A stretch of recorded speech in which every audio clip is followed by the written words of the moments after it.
ओम नमो भगवते वासुदेवाय।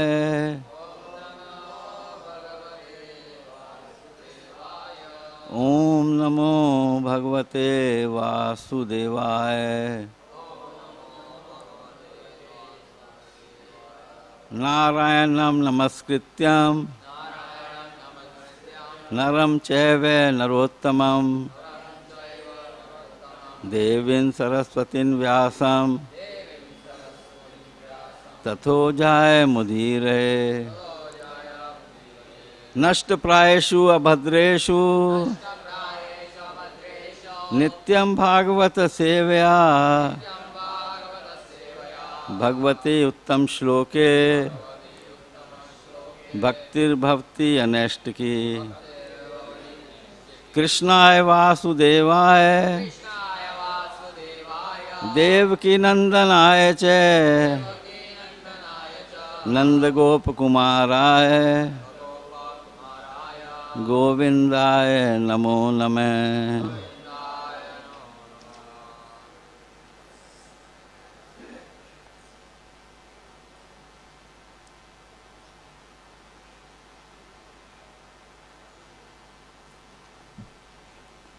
विप्रान् स्वलाभ संतुष्टान्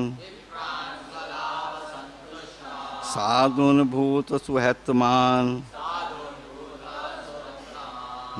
निरहंकारिण शास्तान् नमस्ये शिरस्सासकृत। विप्रान् स्वलाभ संतुष्टान् साधुन भूत सुहत्तमान निरंकारिण शांतन नमस्ये शिरसास्य कृते। विप्रान् स्वलाभ संतुष्टान् साधुन भूत सुहत्तमान निरहंकारिण शांतन न मनस्य शिरसास्य कृत।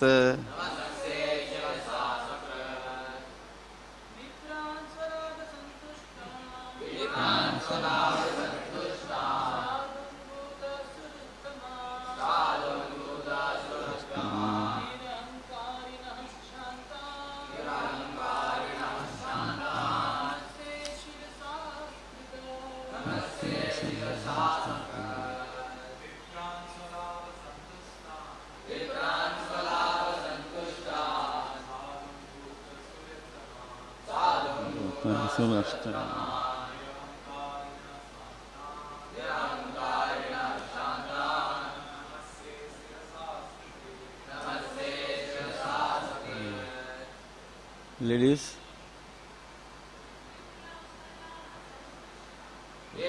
स्वलाभ संतुष्टा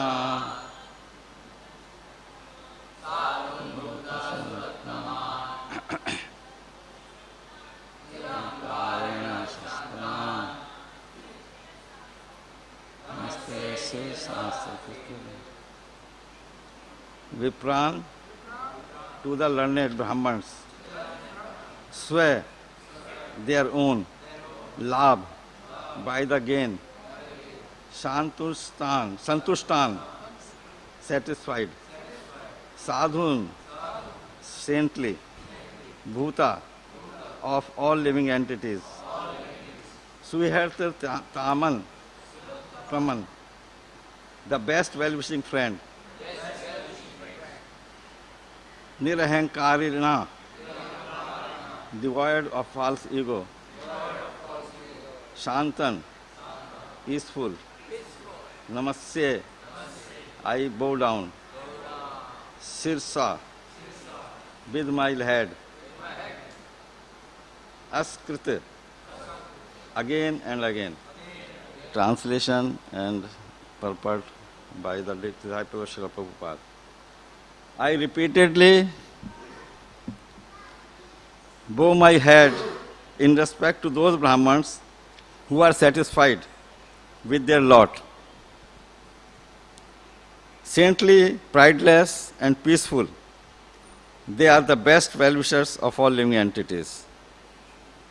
Sri Sridhar Swami explains that Swalabh also means achieving one's self, or in other words, self-realization.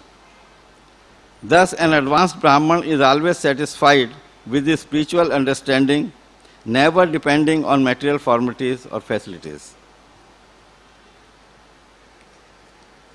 Om Ajnantimrandhasya Jnananjana Shalakya Chakshurmiliten Yena Tasmai Shri Guruve Namaha.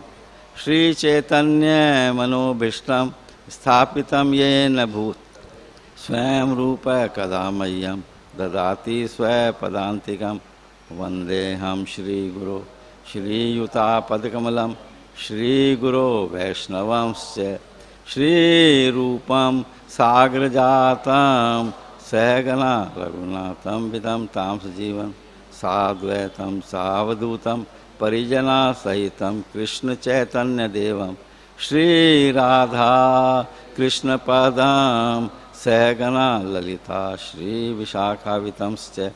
He Krishna Karuna Sindhu Deenbandhu Jagatpate Gopesha Gopika Kanta Radha Kanta Namastute Tapta Kanchana Gaurangi Radhe Vrindavaneshwari Vrishabhanu Sute Devi Pranamami Hari Priye Vancha Kalpatarubhyascha Kripa Sindhu Bhayevcha Patitanam Pavnebhyo Krishnavebhyo Namo Namaha.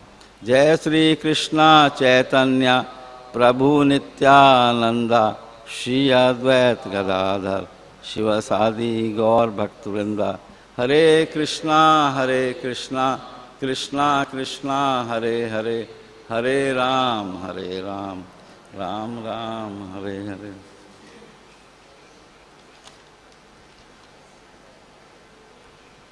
First of all, I have to say that I have to speak on a subject about Brahman, which is a very elevated subject. I am not qualified for that because I don't have any qualities to describe the glories of the Brahman. So I seek your blessings for all of you so that I can be empowered to speak something. So this is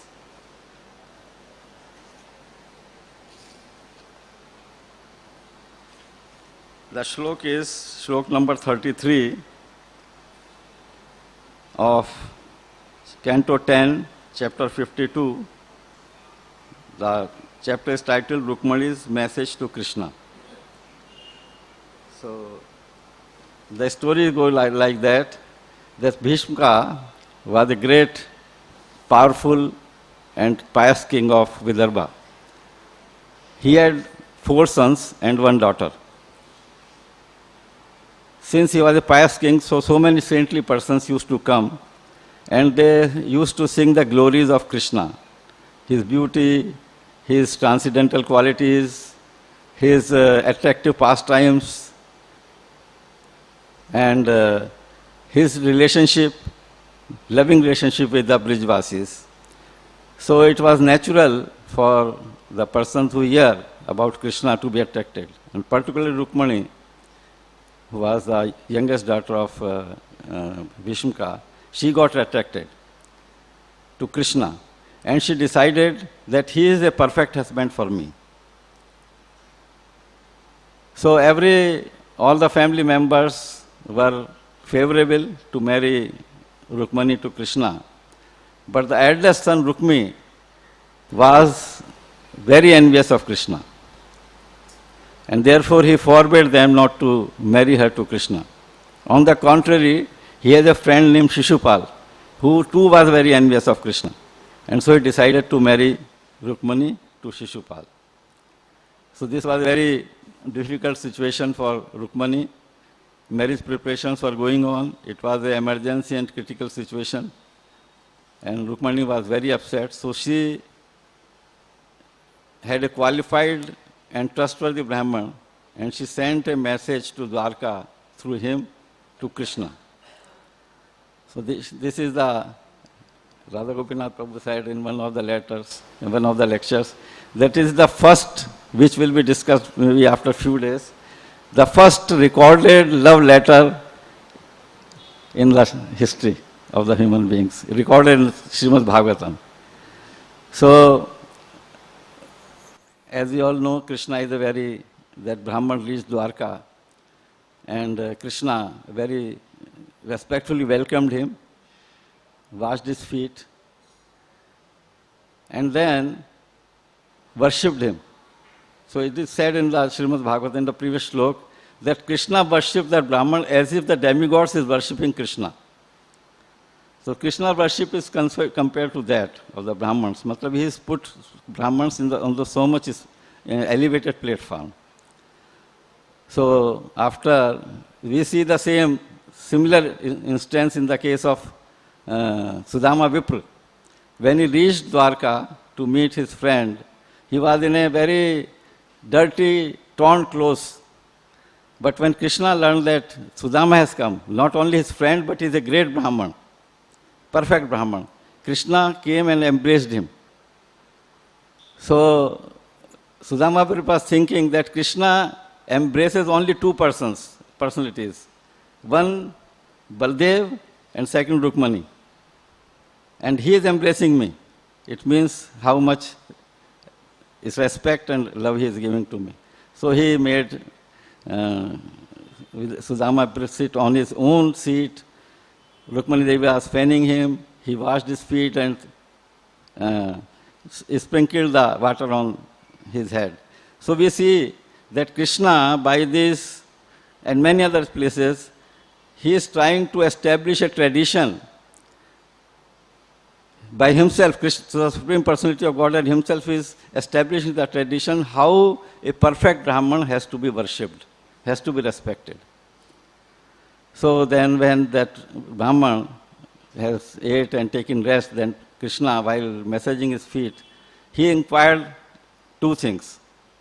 So from Shlok 30, 31, 32 and 33, these three shlokas are in sequence. So I would like to read the previous shlokas to give an idea of what Krishna actually has in mind. Verse number 30. The Supreme Lord said, O best of exalted Brahmans, Krishna is sitting in the heart of everyone. So he knows the position of the person, who is a real Brahman, who is a perfect Brahman, and who is a Pakhandi, hypocrite. So he knows, he is telling him, O best of the exalted Brahmans, are your religious practices sanctioned by senior authorities, proceeding without great difficulty? Is your mind always fully satisfied? He puts forward 2 points, which are the basis of a Brahman to follow. And the other shlokas 3 are following these 2 points. One point is that are your religious practices, a Brahman is supposed to perform religious practices as sanctioned by the Shastra, by the previous acharyas, without great difficulty. Great difficulty means that difficulties have to come, but that Brahman is not disturbed by that difficulties. He continues performing whatever difficulties came in his path. And is your mind fully satisfied? This is one of the important aspects. If the mind is not fully satisfied, then the religious practices will not be perfect. He will not be able to carry out the religious practices. So these 2 points are the basic points, goals for a Brahman to perform. The next slok says, when a Brahman is satisfied with whatever comes his way and does not fall away from his religious duties, those very religious principles become his desire cow, fulfilling his all desires. Following or pursuing the religious principles is the only desire of the Brahman. So he is fully satisfied because he is able to perform the religious practices according to the Shastra. And then in 32, Krishna says, an unsatisfied Brahman wanders restlessly from one planet to another, even if he becomes a king of heaven. But a satisfied Brahman, though he may possess nothing, rests peacefully, all his limbs free of distress. He is peaceful, not only his mind, but his body is also peaceful. And then this shlok, which are reading. So, the main emphasis of Krishna here is on the satisfied mind or the unsatisfied mind. Because when a person is unsatisfied, Brahman is satisfied, then he starts describe how he is roaming about the whole world. Even if he gets the kingdom of the heaven, he will not be satisfied. But when Brahman is satisfied, then everything is in order, because whatever comes his way, he will surpass all that. So, what is the cause or the reason for unsatisfaction? I've tried to think about it. I don't know whether I'm right or not. But a person who is unsatisfied means he is in the material consciousness. Because he is externally depending on many things, situations, conditions, which are out of his control. And what he may desire may not come true, may not be the result. And when he is not getting the result because he thinks himself is the karta, I am the doer, I am doing it, result should come. When it does not come, it means he becomes frustrated, he grudges, and then becomes unsatisfied.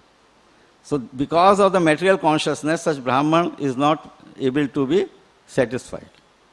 He is always unsatisfied, because like Shukracharya, he was such a powerful Brahman. But when Bali Maharaj wanted to give to Vamandev his vows, fulfilled vows, he was disturbed, because he was totally dependent for his opulences on Bali Maharaj. And he thought, if Bali Maharaj loses everything, then what will be my position? I will also lose all the opulences. So he was actually, Bali Maharaj told him that the purpose of life is to surrender to Krishna, and you taught me like this. But now you are stopping me, because the selfish interest of Shukracharya, because he was in the material consciousness, that what will happen to me, what will to happen to my opulence. But a satisfied Brahman, his consciousness is a spiritual consciousness. He is fully surrendered to Krishna, fully dependent on Krishna. Whatever is happening in his life, he thinks that it is due to his prarabdha. It is Krishna's wish. Because Krishna is perfect, what happens in my life is also perfect. And I should accept it gracefully, happily. And therefore, he is satisfied in all situations. So, the difference between the two Brahmans is that one is in material consciousness and another is in spiritual consciousness. This is what I would understand. You may correct me. So, this satisfaction or dissatisfaction is a state of mind, and is very subtle. It is very difficult to judge a person from appearance, but from his actions it can be clear. So, unless we have an example to understand who can be a satisfied person, in a practical way, it may be a speculation, this may be satisfied, this may be satisfied. But again, we have a very exemplary example of a satisfied Brahman. Again, Sudama Vipra. Sudama Vipra was a childhood friend of Krishna. They studied in the same Sandipi ashram. And it is described that he was a perfect Brahman because of his spiritual advancement. And since he was spiritually advanced, he knew the difference between the soul and the matter. He was not attached to these material pleasures. He was not attached or attracted to the material opulences. He was completely peaceful because he depended on Krishna, and therefore he has no desire for sense enjoyment. So this is an example. He was a grihastha, family man. He has a wife and children. But he was very poor. He was not able to even cover his body properly, even have sufficient food nourishing food to maintain the body. Very weak. He is his wife, children very weak. But he never deviated from the path. He never actually endeavored or thought that I should accumulate wealth to enjoy the pleasures of this world. He was satisfied in whatever position he was. And we find in a discussion Krishna had with Sudama in the night. These 2 points actually comes very prominent, that one should be performing the religious practices very nicely, without disturbance, and he should be satisfied. So these 2 points also has been prominent in the discussions. So let us try to understand who is a Brahman. So as we know that when a living entity comes to this material world, he gets different bodies. 84 species of life, he gets different bodies. But in human form is the most considered to be the most advanced in consciousness and intelligence. But human form also, everybody has the same quality of soul, same nature of the soul. Although in other species also the same soul is there, but in human form of life there is the same soul, same nature. But Krishna makes a distinction between the human beings according to their qualities and work activities. As Bhagavad Gita 4:13 says, कि चतुर्वर्ण में system गुणकर्म विभाग से. So why these 4 divisions Krishna make in human beings? Because it is Krishna's plan. Because the 3 modes of material nature are very prominent in human beings. So Krishna says, because of the 3 modes of material nature and the work ascribed to them, 4 divisions of the human society have been created by me. He has created the human, 4 divisions. And Brahma Samhita says, this Srimad Bhagavatam describes that these 4 divisions are like the body of the human being. Brahmans represent the head, which is considered to be in the mode of goodness. And a perfect Brahman is purely in the mode of goodness. He has no contamination of other in ignorance and passion. The arms are the Kshatriyas.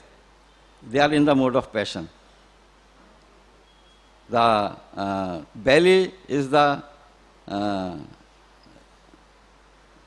Vaishyas. Vaishyas are the bellies of Krishna.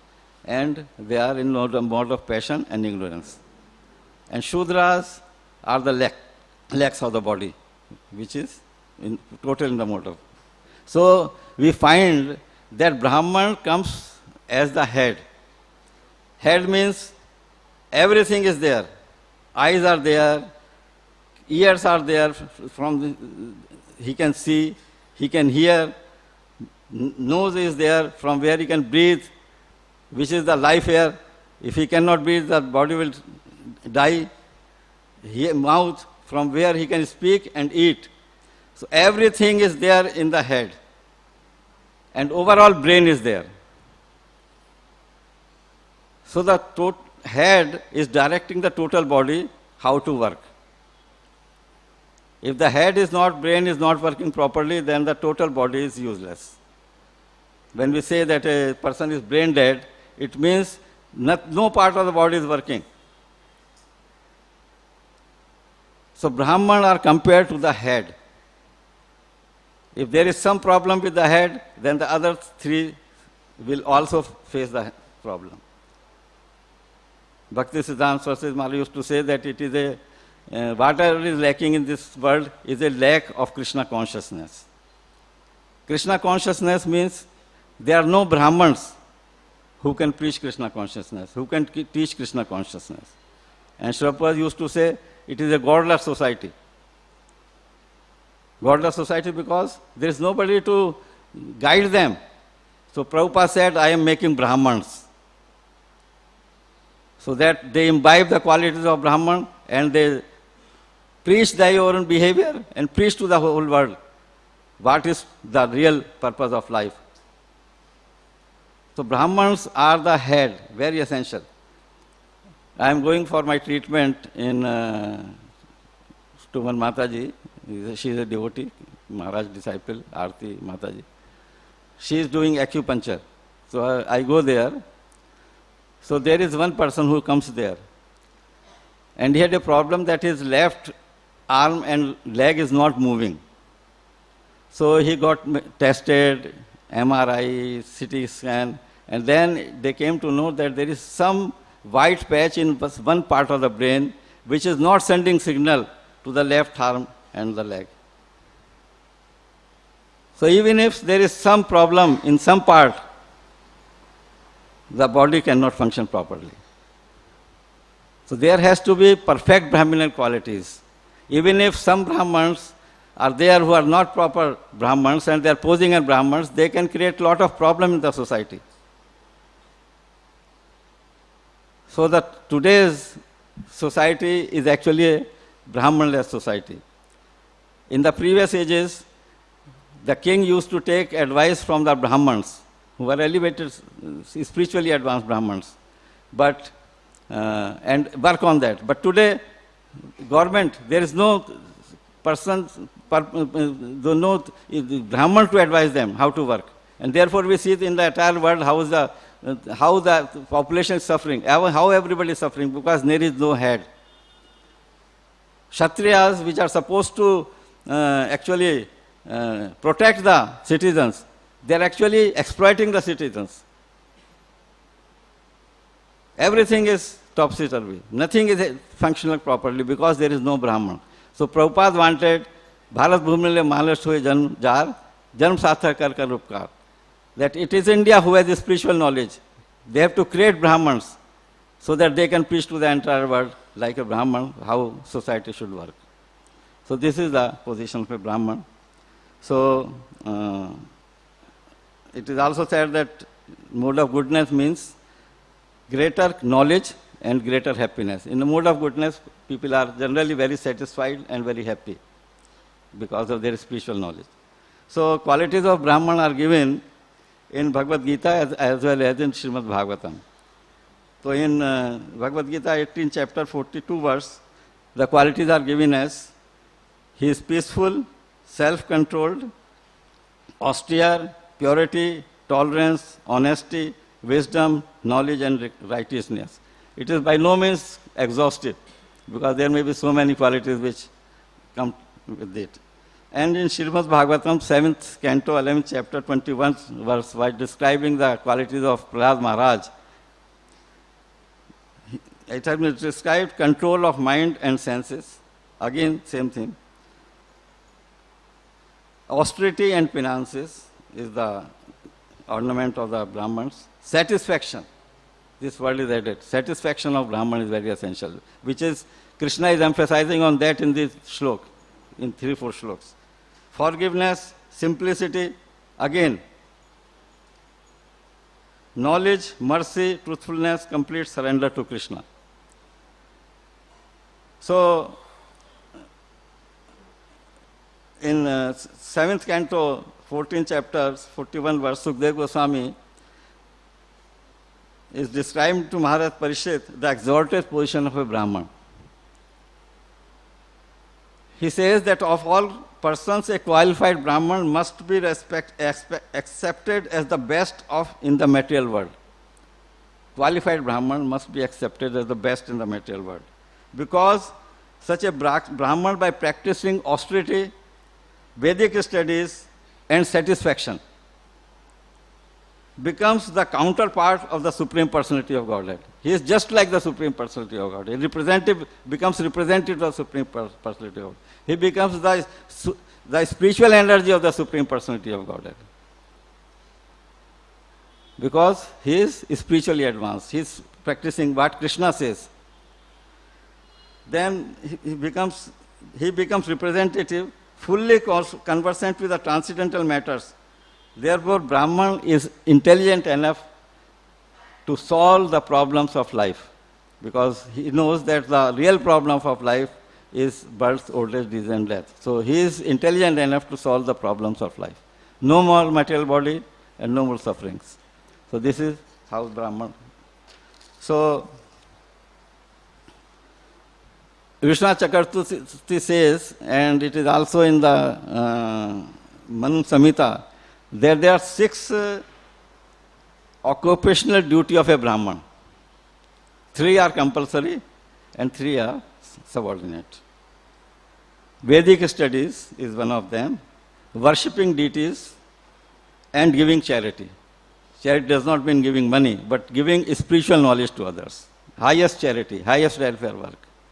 And there are 3 subordinate things. He should accept charity because he has to maintain himself. That becomes a source of his livelihood. He has to teach people like a guru. And he has to induce people to worship the deities. These are the 3 secondary duties of a Brahman. So there are 6 occupational duties, has been described. And therefore it is said that the Supreme Personality of Godhead is the essence of all religious, of Vedic knowledge. Krishna is the source of all Vedic knowledge. He is the essence of all Vedic knowledge. And he is the root of all religion. Dharma tu sakshat bhagavad pranita. He is the root of all religion. Therefore, a Brahman who is following and practicing the religious principles, imbibing those principles in his behavior, in his life, he becomes a moving scripture. He becomes a living example of a bhakt, of a Brahman. He becomes a living example. And he becomes a source of evidence that this is the Shastra, this is how we have to interpret it, this is the person who is following the Shastra, he imbibes spirituality. He becomes the evidence of the Shastra, such a person, by living like a scripture. So, in such a life of such a Brahman, he is fully satisfied, not only in his mind, his soul is satisfied, and it is said that his own, even his body is satisfied, such a Brahman. Because he is not after sense gratification, he is fully satisfied. His senses are fully satisfied in the service of Krishna. So everything is for such a Brahman satisfied because he is spiritually advanced, satisfied, and pursuing the religious path. So we come conclusion that Brahman means simple living, high thinking. Simple living, he is satisfied whatever he has, and high thinking that he knows the purpose of life. Purpose of life is to render loving devotional service to Krishna and to awaken love for Krishna. So this is, he becomes a perfect person as a Brahman. So in Vedic literature there is a prayer, Namo Brahmana Devya Gaumamanitayache. So they are praying, my Lord, you are the well-wisher and protector of the Brahman and the cows. Brahman represent Vedic education, spiritual things, and cow represent the valuable food. So Krishna is protecting and is the Vaishwara both of these things. So Maharaj many times said that a civilization, whether it is advanced or fallen, is judged by the fact how the Brahmans and cows are treated, cared, and served and protected. So this is the standard. How do we see whether the civilization is advancing or it is fallen? So why Brahmans are worshipable, I will try to discuss this a little bit. In verse 18, chapter 69 shlok, Krishna says, Necha tasman manusheshu kaschin ye me priyakatam.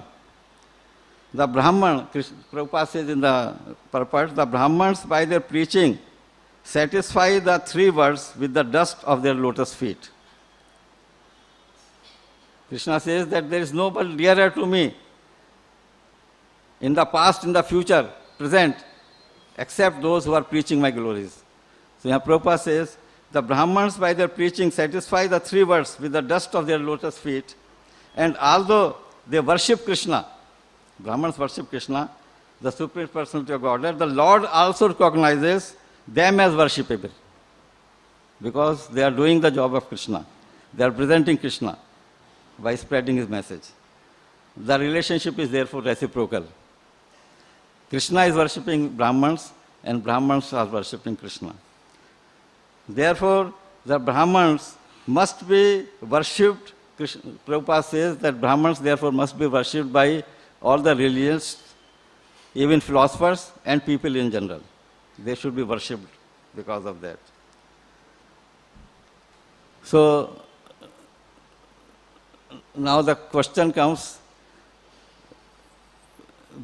the difference between Brahman and the Vaishnava. We are sometimes actually confused whether we are Brahmans or we are Vaishnavas, because Chaitanya Mahaprabhu said that I am neither a Brahman, not a Kshatriya, nor a Vaishya, Shudra, or Brahmachari, Grihastha, Vanprastha or Sannyas. I am not that. Because he is not talking on the bodily platform, he is talking about the Atma. I am the servant of Krishna. So, when we get Brahman Diksha, what it means then? If we are, but at the same time, Vaishnava is all. He is Brahman, Kshatriya, Vaishya and Shudra. He is all. Because for the purpose of rendering service to Krishna, he can accept the role of any of them. He can act as a pujari for worshipping Krishna. He can act as a Kshatriya. When something happens to the devotees or the temple, some threat is there, he acts like a Kshatriya. For the maintenance of the temple, he acts like a Vaishya, so that he can earn money to render service to Krishna. And he can act as a Shudra by cleaning the temple hall, by cleaning the toilets, everything for the pleasure of Krishna and his devotees.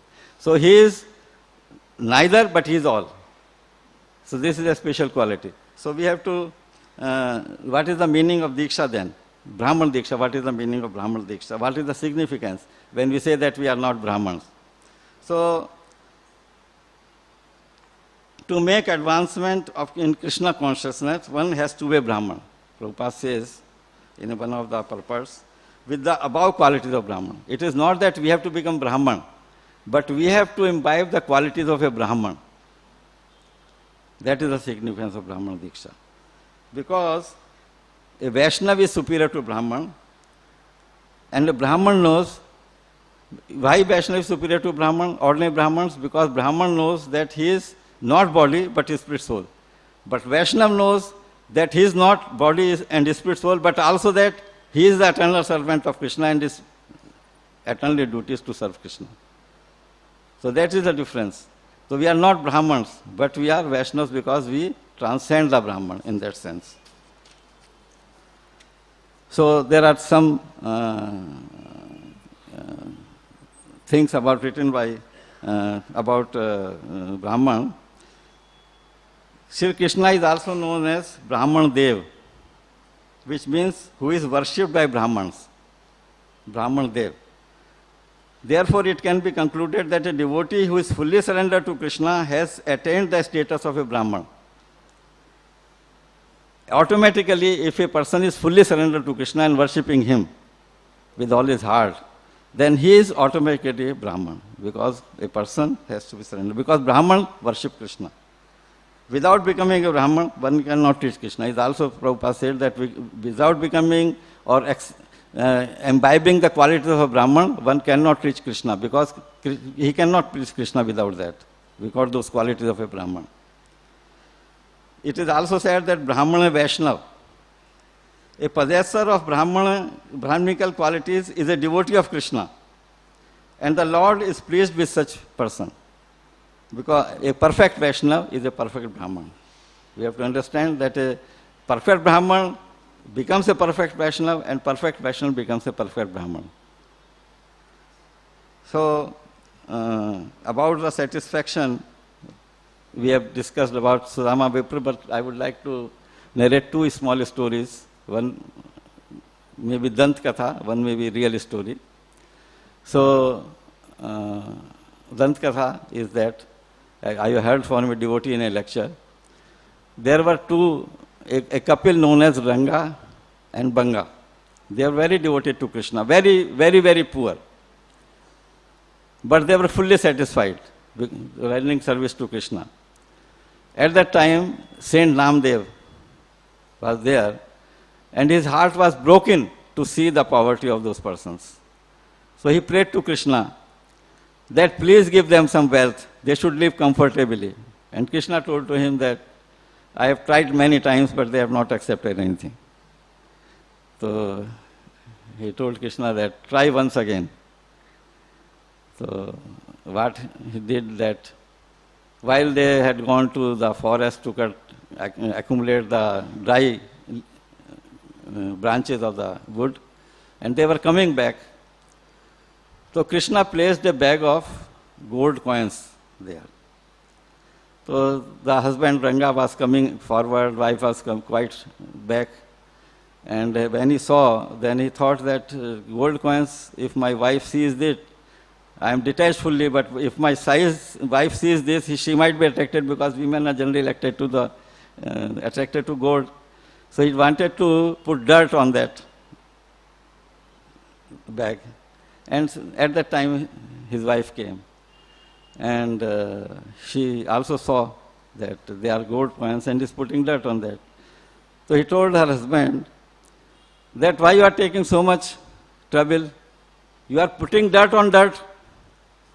His wife was more advanced because she did not appreciate between dirt and the gold. And they made problem. Because they were so detached, they were so satisfied in themselves, they did not care for that. Another small story I want to say, it is my daughter-in-law, Ansuya, his great-grandfather. They were staying in Dera Ismail Khan, which was Pakistan at that time. So I was told that he was a very, very devoted of Srinathji, Gopalji. And he had a shop. So he had in his mind that if I earned 4 annas in a day, at that time, maybe 80, 90 years back, 4 annas had a meaning. Even, you may not be knowing, 4 paisa made a anna, and 10 annas make a rupee at that time. And 1 paisa had also bifurcation, kaudis and damlis. We may not be knowing about that. So he had in mind that if I earn 4 annas, I will close the shop and go to my house to serve my deities. This was his satisfaction. So he was always prayed to the Lord, if you give me 4 annas in 2 hours, I will close the shop and go and serve you. If you give me 4 annas in a day, then I am helpless serving you. So this is a real story, and he used to associate with the Sufis saints. He was so advanced. So this is actually, everybody has to have his own limits. One has to create his own limits, but the goal should be known. So at the time of partition, when they were coming back to India, he had his deities who he was serving. So their plane came, and people rushed towards that, but since he was carrying the luggage, he was told that you cannot carry any luggage with you. So all his family members went, but I cannot leave my deities and go. I will be here, and his eldest son remained with him. I have to serve him, I cannot leave him. This was his devotion. He never cared for his life, what will happen to him. And Krishna sees all this. He is the protector of the devotees. So after 1 hour, another plane came, and there was not much crowd there left, and nobody checked the luggage, and they came to India. So this is example how person in Krishna, devotee of Krishna, is satisfied. So we have discussed that these 2 points we have discussed today, that performing religious principles without disturbance and satisfaction. So if we have these goals in life, we have to imbibe Vaishnava qualities to reach these goals. Actually, these two broad goals. And for reaching these 2 broad goals, we have to imbibe Vaishnava qualities. And everybody is an individual. Some are very serious, some are not very serious. Somebody can run fast, somebody can go slow. But if we have the goal in life, or we have these 2 goals in life, that we have to reach these goals, then we should move, whether fast or slow. And I end my lecture with this very important, very actually encouraging saying, that if you cannot fly, run. If you cannot run, walk. If you cannot walk, crawl. But move towards the goal. So whatever our situation is, if we have these 2 goals in our mind, and we have to proceed towards that, we have to imbibe these qualities and proceed towards that, and try to become Brahman in the true sense, so that we can please Krishna. Hare Krishna. I am not qualified.